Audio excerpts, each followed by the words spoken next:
नमस्कार गाइस। मैं अपने टीचर अपने देश और अपने ईश्वर को नमन करता हूँ। वो ईश्वर जिसने मुझे ज़िंदगी दी, वो देश, वो वतन जिसने मुझे ये पहचान दी, और वो टीचर जिसने मुझे ज्ञान दिया। इन तीनों के बिना मेरा कोई अस्तित्व नहीं है। मैं कुछ नहीं हूँ इन तीनों के बिना।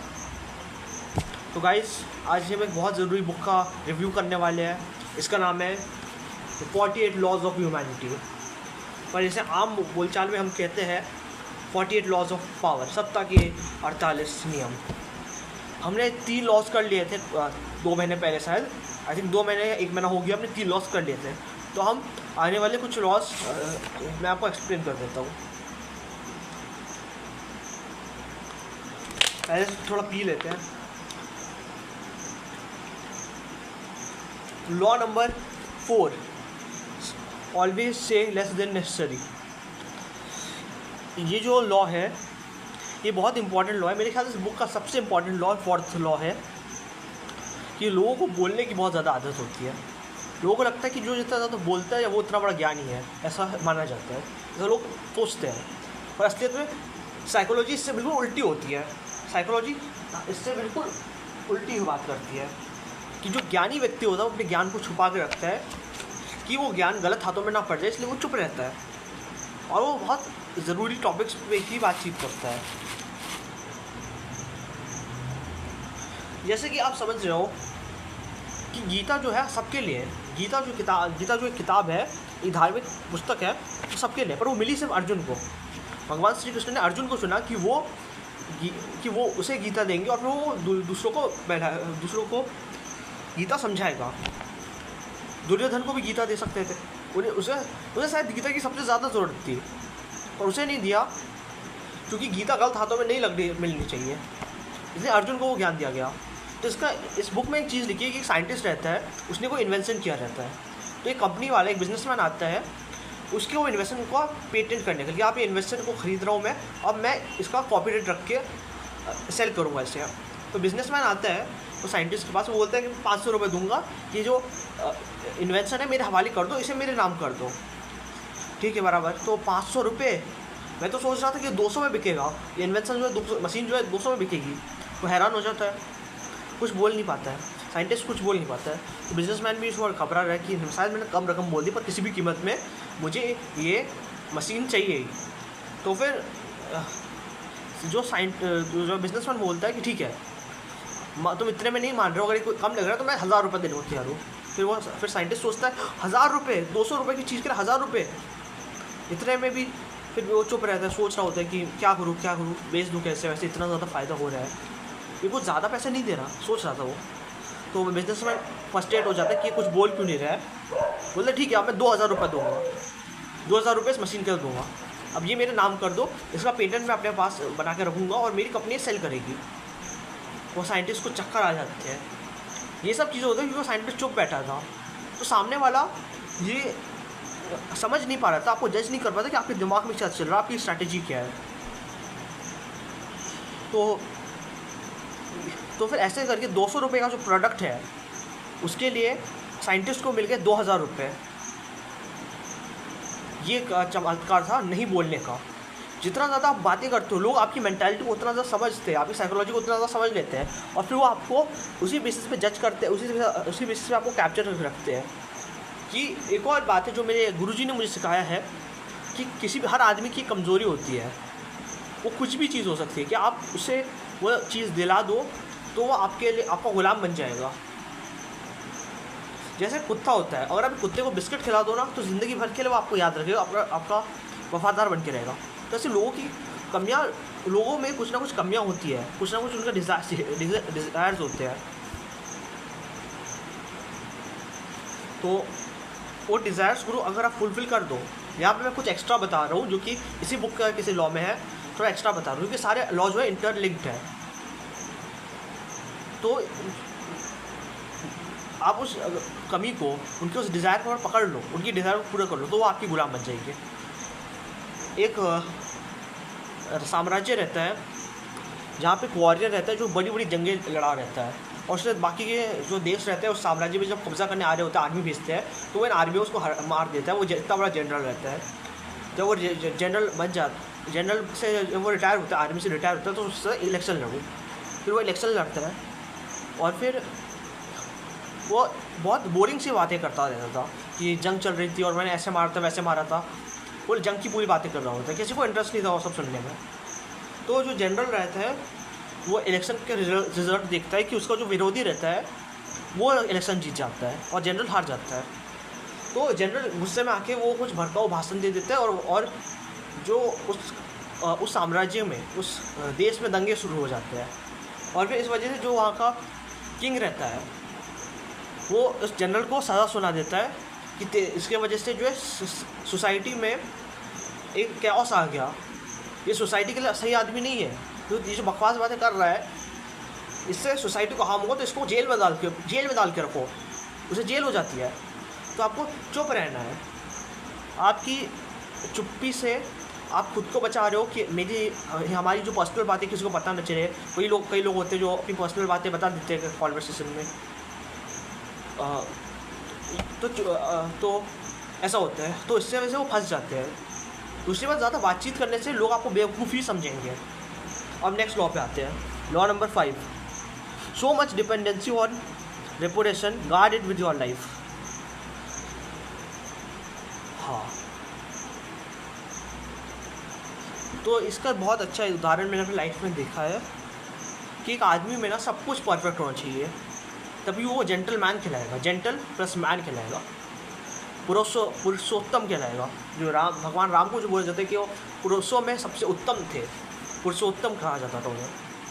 मैं अपनी साइकिल बनाने एक दुकान पे जाता था, पर जो मेरा साइकिल वाला था वो बहुत रूडली मुझसे बात करता था। तो फिर मैंने उस जगह पे जाना बंद कर दिया, क्योंकि वो मुझसे रूडली बात करता था, बहुत बुरी तरह से बात करता था। तो मैंने वहाँ दुकान में जाना बंद कर दिया, दूसरे साइकिल वाले के पास जाने लगा। ये लॉ था। फिर मोंटी जो है वो एक सिंधी अंकल के पास जाता है उनकी दुकान में। तो दो बार दो चीज़ हुई कि वो उन्होंने कहा, मोंटी ने कहा, एक मिनट,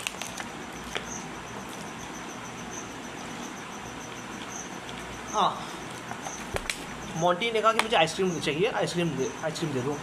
तो वो जो सिंधी अंकल है उनके हाथ से गलती से आइसक्रीम गिर गई। फिर वही उठा के उन्होंने मोंटी को दिया। मोंटी को ये बात बिल्कुल अच्छी नहीं लगी, उसने इग्नोर कर दिया इस बात को। नेक्स्ट टाइम मोंटी गया कुछ पूजा का सामान खरीदने के लिए। तो फिर जो वो है उसे कहते हैं बाती, कॉटन की लंबी लंबी रस्सी टाइप रहती है, उसे दिए जलते हैं, उसे बाती कहते हैं। हम बंगाली लोग जो है उसे सोलते बोलते हैं। बाती होता है, सोलते बोलते हैं, अलग अलग चीज़ों से उसे बोलते हैं। तो उसका पैकेट उन्होंने गलती से गिरा दिया, पर फिर भी मोंटी ने ज़्यादा कुछ बोला नहीं क्योंकि वो उम्र में बड़े थे उनसे। तो फिर मोंटी ने क्या किया, वो जो पैकेट था कॉटन रोप उसका जो पैकेट था उसे किसी क्राफ्ट करने में इस्तेमाल कर लिया। उसे यूज़ किया सांता क्लॉज बनाने में। सांता क्लॉज की बड़ी बड़ी दाढ़ी होती है, तो क्रिसमस के टाइम पे मोंटी ने उससे सांता क्लॉज की फ़ोटो बनाने में इस्तेमाल कर लिया। तो इसलिए वो सिंधी अंकल से बहुत गुस्सा है, क्योंकि वो सही से काम करते नहीं, वो सामान गिरा देते हैं और वही सामान उठा के उसे दे देते हैं। तो ये हमारी रेपुटेशन को बहुत ज़्यादा हार्म करती है, ये चीज़ बहुत ज़्यादा हार्म करती है कि हर चीज़ एकदम परफेक्ट होनी चाहिए आदमी में, बिल्कुल हर चीज़ परफेक्ट होनी चाहिए। अगर आप एक कैनवास ले, वाइट कैनवास ले, तो उसमें क्या वाइट है वो आपको समझ में नहीं आएगा, मतलब कितना वाइट है आप उसकी तारीफ़ नहीं करोगे। पर उसमें अगर एक काला धब्बा लग जाए तो आप उस काले धब्बे को देख के बोलोगे कि कितना गंदा है। भले वो पूरा वाइट है, सिर्फ इतना सा धब्बा लगा हुआ है, और उस काले धब्बे को देखकर पता चल जाता है कि वो गंदा हो चुका है, वो अब किसी काम का नहीं रहा है। वो बात अलग है, कोई आर्टिस्ट जो होता है उस धब्बे को भी पेंट वगैरह करके हटा देगा, तो पेंट नहीं करेगा तो वो भी कहीं गायब हो जाएगा, वो बात अलग है। पर आप ऐसा कैनवास नहीं खरीदोगे जिस पे धब्बे लगा होगा, काली इंक की धब्बा लगा हो, ऐसा कैनवास नहीं खरीदोगे। सेकंड लॉ, नहीं 6th law, court attention at all cost.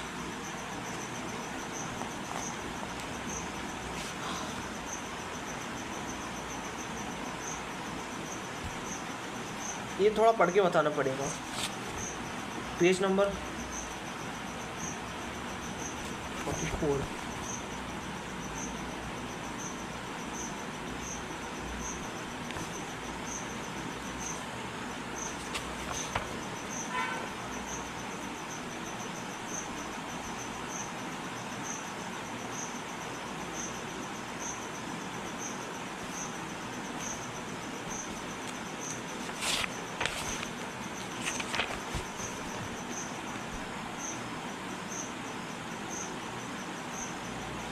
ये सब बहुत लंबा लंबा लिखा हुआ है, आप देख सकते हो तो छोटा छोटा लिखा है। मैं बिना चश्मे के ये सब पढ़ भी नहीं पा रहा हूँ।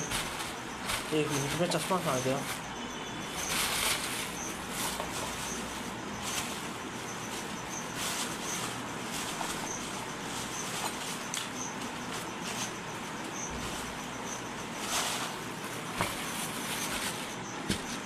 थोड़ा बाद में ढूंढ लेंगे, चश्मा नहीं बन रहा। मोंटी जो होता है एक ऐसा लड़का था जो किसी गुरुजी को फॉलो करता था। एक मिनट रुकिएगा, मैं भी एक ब्रेक लेना है मुझे।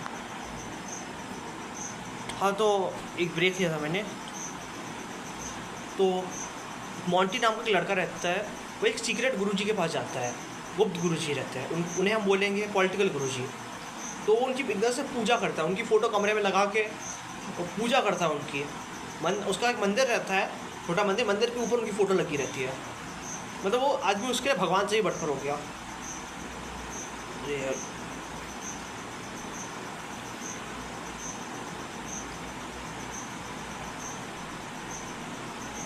ये क्या कर रहा हूँ मैं।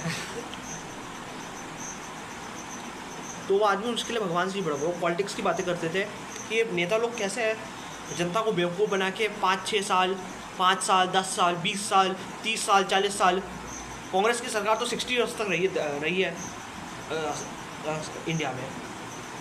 तो ये लोग इतना राज कैसे कर लेते हैं, क्या ऐसी ट्रिक्स वगैरह रहती है उनकी, वो सब सिखाते थे। तो उसके लिए तो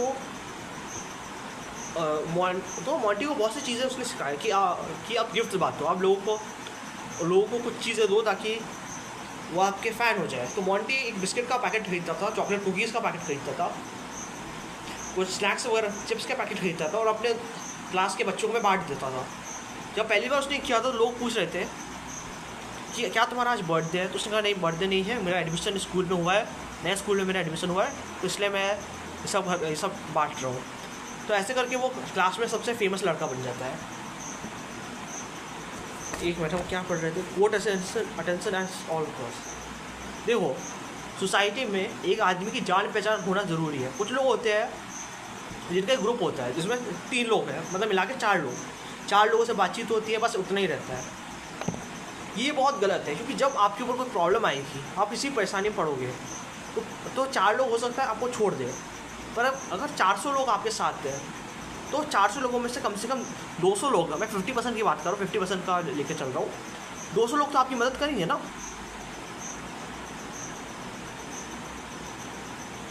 तो आपको अपना नेटवर्क बनाना पड़ेगा। Quote attention at all cost, कि आप एक सिग्निफिकेंट पर्सन हो एक रूम में। एक कहावत है इंग्लिश में कि अटेंशन ऑफ द रूम, ऐसा कुछ होता है, अटेंशन ऑफ द रूम, कि एक कमरे में सपोज ये कहते हैं, अच्छा उसे कहते हैं elephant in the room, you must be the elephant in the room, कि एक अगर तुम रूम में हो तो लोगों का अटेंशन सारी तुम पे होनी चाहिए। अगर तुम एक चींटी हाथी नहीं हो, तो अगर तुम एक चींटी हो तो किसी को कोई फ़र्क नहीं पड़ता, तो कोई भी तुमको कुचल के निकल जाएगा। कोट अटेंशन होना बहुत ज़रूरी है। आप देखोगे जो बड़े बड़े पॉलिटिशियंस होते हैं वो इस अटेंशन को पाने के लिए गाली गलौज करते हैं, दंगे फसाद करवा देते हैं। कुछ लोग होते हैं जो गंदे घटिया स्पीचेस दे देते हैं। कुछ लोग अच्छे काम भी करते हैं, जैसे मोदी जी है, उन्होंने एयरपोर्ट बनवाया, ब्रिज बनवाया, वंदे भारत की ट्रेन बनवाई, राम मंदिर बनवाया, और वो बनाया, क्या कहते हैं, स्टैचू ऑफ यूनिटी बनाई गुजरात में। और ये सब चीज़ें उन्होंने बनाई ताकि लोगों का अटेंशन उनके तरफ है। और देखो, स्टैचू ऑफ यूनिटी बनाने में क्या 5 साल लग गए। बिल्कुल, स्टैचू ऑफ यूनिटी उसका काम शुरू हुआ होगा 2014 से लेकर 2019 तक बनी होगी, और फिर 2019 में जब इलेक्शन हुए तब उसका मुद्दा निकाला गया था कि ये स्टैचू बनाए। तो ऐसा करके मोदी जी जो है सब चीज़ें करके हमेशा इंडिया की जो जनता है उन्हें इग्नोर ना करे और हमेशा उनके ऊपर ध्यान रहे, उनके ऊपर ध्यान दे और उन्हें ही हमेशा वोट दे। तो ये एक चालाकी ट्रिक होती है जो पॉलिटिशियंस यूज़ करते हैं लोगों को कंट्रोल करने के लिए। नेक्स्ट लॉ पे चलते हैं। Get others to do work for you but always take the credit.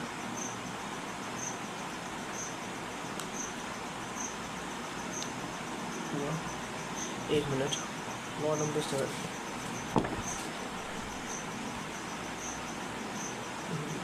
56 page number.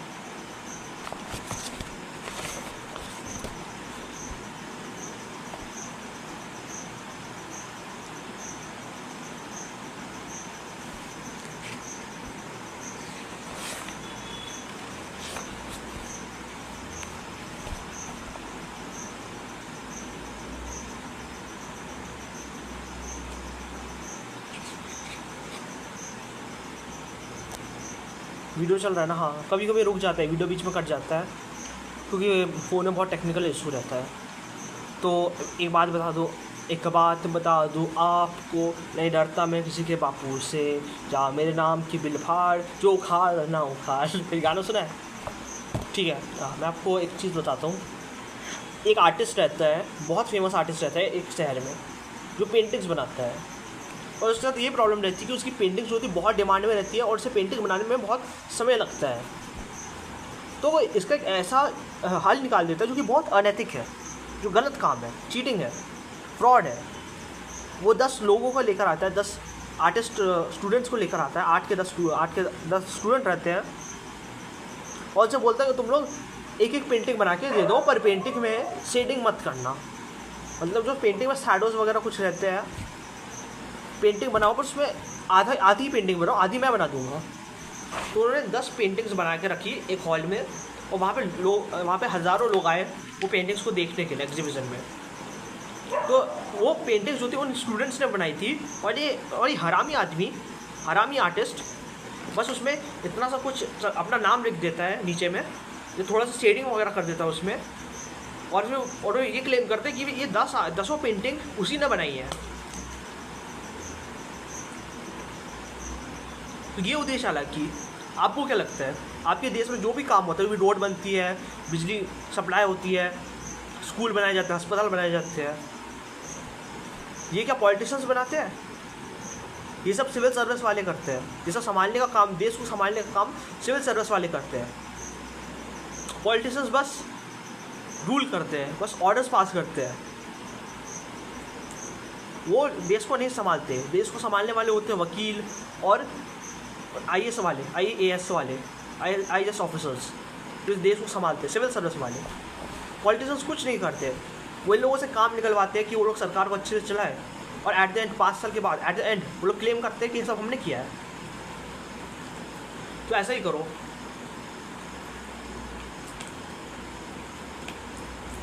इसका एक बहुत अच्छा उदाहरण मैं दे सकता हूँ। मैं जब स्कूल में था तो हमारे टीचर बोलते थे एसेज लिख कर लाओ, फाइल्स वगैरह बना के लाओ, और फाइल बना के लाओ, उसमें एसेज होने चाहिए, हर एक टॉपिक को डिटेल में एक्सप्लेन किया जाना चाहिए था। मैं कुछ नहीं करता था। मैं एक वेबसाइट है विकीपीडिया से, मोबाइल में विकीपीडिया खोल लेता था, उससे देख के लिख लेता था और बोल देता था कि मैंने लिखा है, जबकि मैंने कुछ नहीं किया रहता है, मैंने कुछ नहीं किया था। ओके,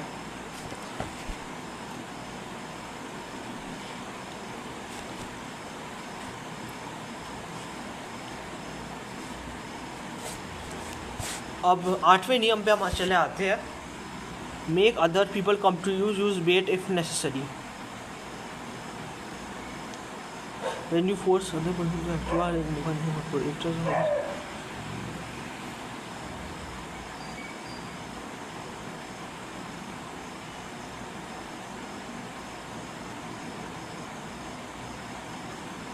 मेरे गुरुजी ने उन्होंने भी ये बुक पढ़ी है।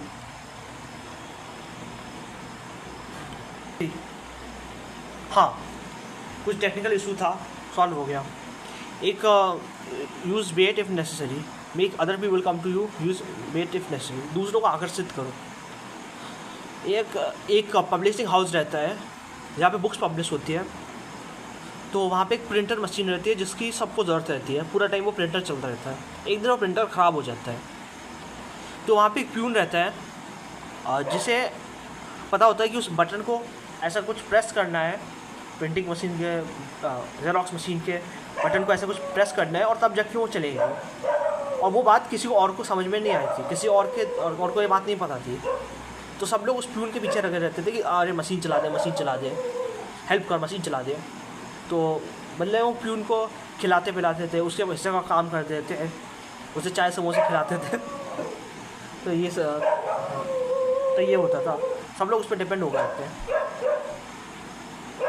तो एक ऐसी क्वालिटी होगी आप में कि लोग आपकी तरफ खींचे चले आए। जैसे लोगों के दिमाग में मीडिया के ज़रिए कोई बाबा है, कोई धर्म का ठेकेदार है, वो टीवी के ज़रिए, रेडियो के ज़रिए आपके दिमाग में ये घुसा देता है कि अगर आप इस पर्टिकुलर मंदिर में अपने उम्र के अगर आप 50 साल के हो तो 50 लड्डू चढ़ा दोगे तो आपकी हर विश पूरी हो जाएगी। इतनी सी बात अगर वो बता देता है तो लोगों की कतार लग जाती है उस मंदिर के सामने। लोग भीड़ में लाइन से खड़े हो जाते हैं, लंबी लाइन में खड़े हो जाते हैं। तो ये एक बेट ही तो है, बेट हुआ, एक चाल ही तो है। क्या वो आपके घर आए बताने के लिए ऐसा कुछ करो? क्या कोई भी भगवान है, क्या वो आपके घर आता है वो कि आओ मेरे मंदिर में आके चढ़ाओ, मेरे मंदिर में आके मुझे पूछो? ऐसा नहीं होता है। लोगों की आस्था रहती है, एक बिलीफ रहता है वो, और उस बिलीफ के दम पे ही वो मंदिर में जाते हैं। वहाँ पे जाके पैसे डोनेट करते हैं, नारियल वगैरह चढ़ाते हैं, अगरबत्ती चढ़ाते हैं, और भी कपड़े वगैरह भी चढ़ाते हैं, सोना चांदी चढ़ाते हैं। साईं बाबा के यहाँ तो सोना चांदी चढ़ाया जाता है। तो ऐसा होता है कि एक चीज़ है जिसके पीछे लोग पागल हो गए और आपके पास आ रहे हैं। आपके पास कोई एक ऐसी चीज़ है जिससे जो लोगों को चाहिए, और लोग भीड़ लगा के कतार में आपके पास आ रहे हैं लेने के लिए। ओके, अब नेक्स्ट लॉ है law number 9, win through your actions never through argument. मेरा एक दोस्त था, हाँ, उसका नाम है मैलफॉयड। मॉन्टी का दोस्त था मैलफॉयड। मॉन्टी और उसकी कभी नहीं बनती थी, दोस्त नहीं थे वो, एक्चुअली क्लासमेट्स थे। फिर भी वो अच्छा लड़का था मॉन्टी, तो कभी ये नहीं बोलता था कि दूर रह, भाग जा यहाँ से, भाग जहाँ से, मारूंगा, भाग जा, ऐसा उसे कभी नहीं बोला। क्योंकि मॉन्टी में बहुत इंसानियत थी, वो बहुत अच्छा लड़का था। तो ये जो मैलफॉयड रहता है वो स्कूल के सारे टीचर्स से पंगा लेता है और ये बात बोलते हैं, ये क्लेम करता है कि मैं फ्यूचर में 100 करोड़ रुपए लेकर आऊँगा और पूरे स्कूल को खरीद लूँगा। वो जो स्कूल था वो बहुत बड़ा स्कूल था, मतलब जबलपुर का चौथा सबसे बड़ा स्कूल, चौथा या पांचवा सबसे बड़ा स्कूल था। नंबर 1 पे था DPS, उसके नीचे था क्राइस्ट चर्च, उसके नीचे क्राइस्ट चर्च वो है ना सत्यवान करके, Satyaprakash, DPS, Christ Church, Satyaprakash, Aloysius, और फिर ये था ये स्कूल, ये बोका चोदू स्कूल, एकदम गंदा स्कूल।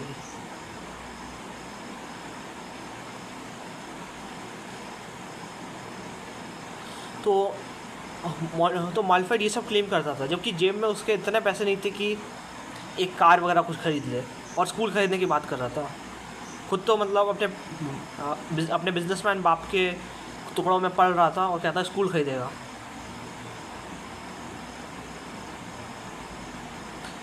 तो लोग उसे पागल ही समझते थे कि ये पागल है, ऐसा कुछ नहीं करेगा। वो कहता था टेक बिलियनर बनूंगा बिल गेट्स की तरह।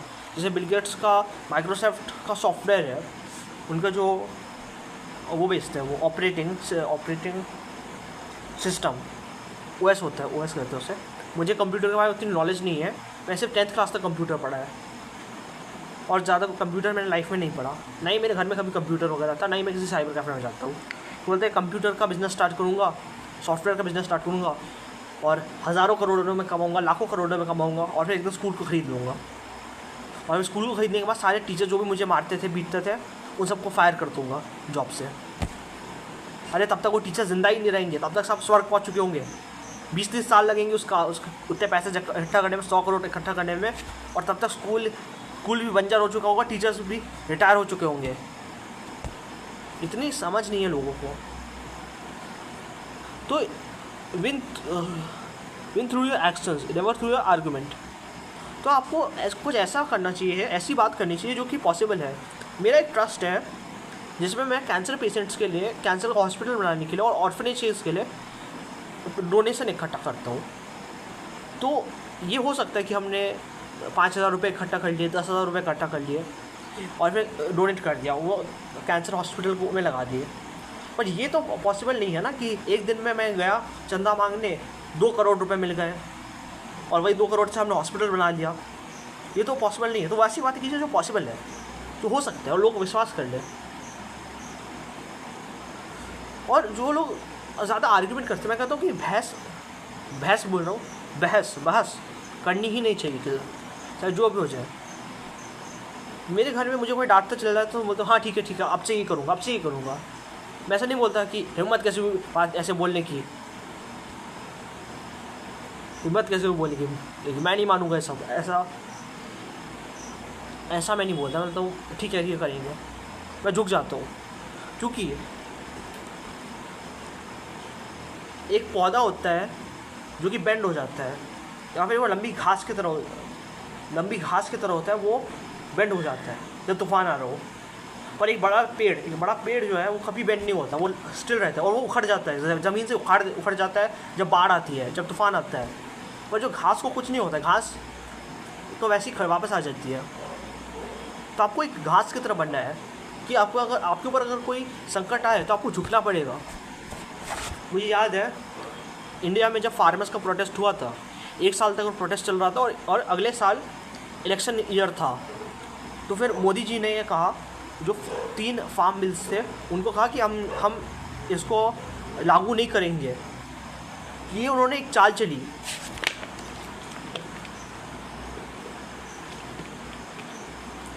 देखो 60% जनता जो है हमारे देश की है वो किसान है। अगर किसान नाराज़ हो गए तो सत्ता में बने रहना बहुत मुश्किल है। तो इसलिए किसानों का वो जो बिल है उन्होंने बंद कर दिया, उसे वापस कर लिया, ताकि किसान शांत हो जाए, सब कुछ भूल जाए, और फिर जब इलेक्शन आए तब हमारी पार्टी को वोट करें।